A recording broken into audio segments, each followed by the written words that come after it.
بسم اللہ الرحمن الرحیم۔ السلام علیکم ورحمۃ اللہ وبرکاتہ۔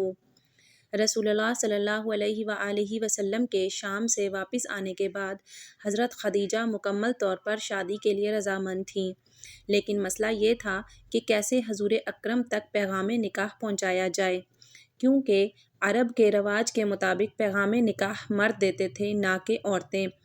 آخر کار جناب خدیجہ نے اپنی سہیلی نفیسہ بنت منیہ کو اپنے گھر بلایا اور اس سے درخواست کی کہ حضرت محمد کی خدمت میں جا کر حضرت صلی اللہ علیہ وآلہ وسلم سے رشتہ ازدواج قائم کر کے ان کے ارادے کو بیان کرنے کی ضمن میں جس طرح بھی ممکن ہو سکے حضرت کے نظریے کو حاصل کرے۔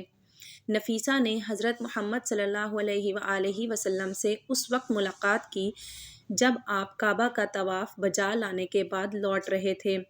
نفیسہ نے حال و احوال پوچھنے کے بعد آپ سے سوال کیا، اے محمد، آپ شادی کیوں نہیں کرتے؟ حضرت نے جواب میں فرمایا کہ خالی ہاتھ شادی نہیں کی جا سکتی ہے۔ نفیسہ نے کچھ دیر سوچنے کے بعد کہا، اگر میں کسی ایسی خاتون کا تعارف کرواؤں جو جاہ و جمال اور شرافت میں آپ کی ہم پلہ ہو اور کافی مال و دولت کی بھی مالک ہو، تو کیا آپ اس سے ازدواج کے لیے آمادہ ہیں؟ حضرت محمد نے تھوڑا سا غور کرنے کے بعد فرمایا، وہ کون ہو سکتی ہے؟ نفیسہ نے جواب میں کہا، خدیجہ۔ حضرت محمد صلی اللہ علیہ وآلہ وسلم نے سوال کیا، کیا وہ شادی کریں گی؟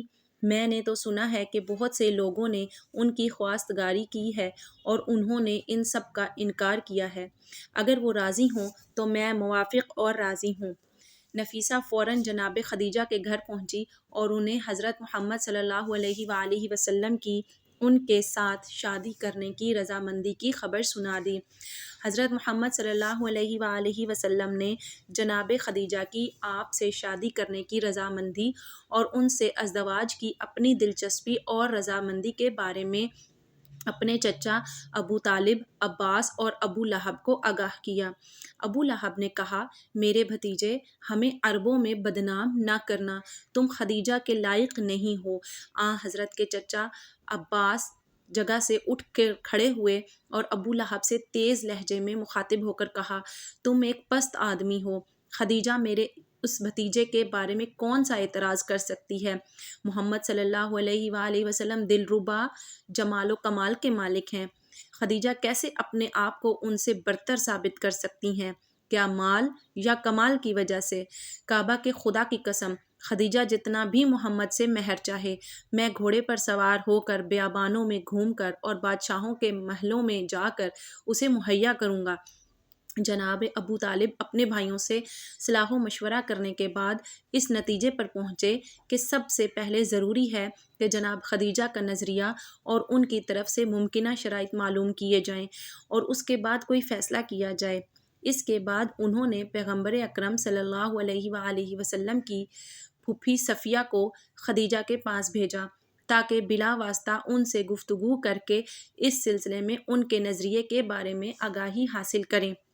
جناب صفیہ جناب خدیجہ کے گھر گئیں۔ جب جناب خدیجہ کو معلوم ہوا کہ صفیہ ان کی ملاقات کے لیے آئی ہیں تو وہ دوڑ کر استقبال کرنے کے لیے آگے بڑھیں اور انہیں اپنے مخصوص کمرے میں لے گئیں۔ جب کمرے میں داخل ہوئیں تو اپنی کنیزوں کو حکم دیا کہ جناب صفیہ کے لیے خورد و نوش کی لذیذ نعمتیں لائیں اور ان کی خاطر تواضع کریں۔ جناب صفیہ نے کہا، میں کھانا کھانے کے لیے نہیں آئی ہوں، بلکہ میں اس لیے آئی ہوں کہ جان لوں کہ جو کچھ میں نے سنا ہے وہ سچ ہے یا نہیں۔ جناب خدیجہ نے یہ پوچھے بغیر کہ آپ نے کیا سنا ہے اور دوسرے لوگ کیا کہتے ہیں، جواب میں کہا، جی ہاں، آپ نے صحیح سنا ہے، وہ عورت خوش قسمت ہے جو محمد صلی اللہ علیہ وآلہ وسلم کی شریک حیات بنے، کیونکہ محمد صلی اللہ علیہ وآلہ وسلم ان کے لیے فخر و مباحات کا سبب ہیں۔ میں محمد صلی اللہ علیہ وآلہ وسلم کی عظمت اور شخصیت سے واقف ہوں اور ان کے ساتھ زندگی گزارنے کو اپنے لیے سعادت اور ایک عظیم فخر سمجھتی ہوں۔ ان کا مہر بھی میں اپنے مال سے ادا کروں گی۔ جناب صفیہ نے جناب خدیجہ کا دو ٹوک الفاظ میں جواب سن کر خوشی اور مسرت میں کہا، اے خدیجہ، خدا کی قسم، آپ محمد صلی اللہ علیہ وآلہ وسلم سے محبت کرنے میں حق بجانب ہیں۔ ابھی تک کسی آنکھ نے آپ کے محبوب کے مانند کسی نور کو نہیں دیکھا ہے، اور کسی کان نے ان کے کلام سے شیریں تر کلام نہیں سنا ہے۔ اس کے بعد جناب صفیہ نے حضرت خدیجہ سے رخصت لی اور مسرت و شادمانی کی حالت میں جناب ابو طالب کے گھر کی طرف لوٹیں، جہاں پر بنی ہاشم کے بزرگ افراد ان کا انتظار کر رہے تھے۔ جناب ابو طالب کے گھر میں داخل ہونے کے بعد جناب صفیہ نے بنی ہاشم کے بزرگوں کے سامنے حضرت محمد کی تئیں جانب خدیجہ کے ناقابل توصیف محبت و احترام کو بیان کیا۔ ابو لہب کے علاوہ بنی ہاشم کے تمام افراد یہ خبر سن کر خوش ہوئے، کیونکہ ابو لہب ہمیشہ حضرت محمد صلی اللہ علیہ وآلہ وسلم سے حسد رکھتا تھا۔ اس کے بعد حضرت کے چچا اور بنی ہاشم کے بزرگوں نے باضابطہ طور پر جناب خدیجہ کے پاس خواستگاری کے لیے جن کا فیصلہ کیا۔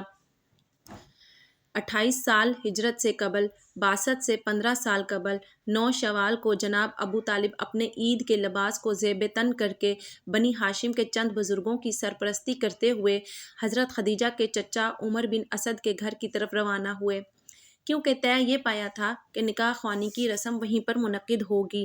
تواضع اور مہمان نوازی کے بعد سب سے پہلے جناب ابو طالب نے خدائے سبحان کی وحدانیت اور مکہ اور محمد کی عظمت کے بارے میں ایک خطبہ پڑھا۔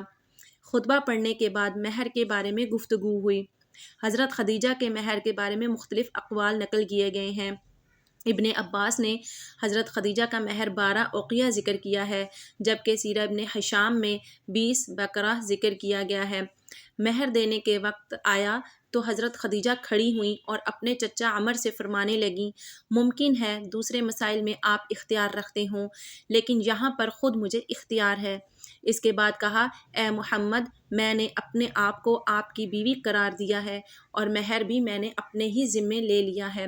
جناب ابو طالب نے حضار سے مخاطب ہو کر کہا، گواہ رہنا کہ خدیجہ نے محمد کو اپنے شوہر کے عنوان سے قبول کیا اور مہر بھی اپنے ہی ذمے لے لیا۔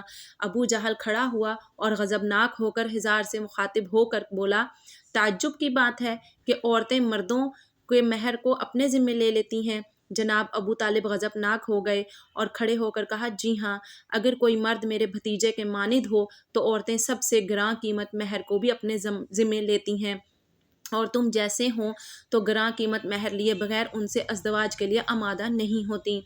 مہر معین ہونے کے بعد عقد و نکاح کے مراسم منعقد ہوئے اور جناب خدیجہ اس تاریخ کے بعد قانونی طور پر حضرت محمد صلی اللہ علیہ وآلہ وسلم کی شریک حیات بن گئیں۔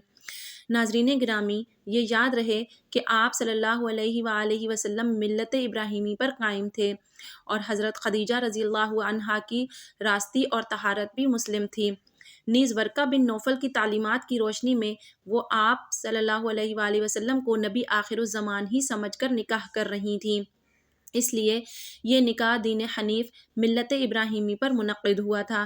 عقد کی تقریب ختم ہونے کے بعد تمام مہمان اٹھ کر اپنے گھروں کو چلے گئے۔ رسول اللہ صلی اللہ علیہ وآلہ وسلم بھی اپنے چچا ابو طالب کے ساتھ گھر جانے کے لیے کھڑے ہوئے تو جناب خدیجہ چونکہ جانتی تھی کہ حضرت محمد کا اپنا کوئی گھر نہیں ہے، اس لیے حضرت کی طرف مخاطب ہو کر کہا، اپنے گھر کی طرف آئیے کہ میرا گھر آپ کا گھر ہے اور میں بھی آپ کی کنیز ہوں۔ اس کے بعد حضرت مخاطب ہو کر کہا کہ اے محمد، اپنے چچا ابو طالب سے کہہ دیجئے کہ 10 اونٹ ذبح کریں اور لوگوں کو دعوت کر کے کھانا کھلائیں۔ جناب ابو طالب نے 10 اونٹ ذبح کیے اور مکہ کے لوگوں کو کھانا کھلایا۔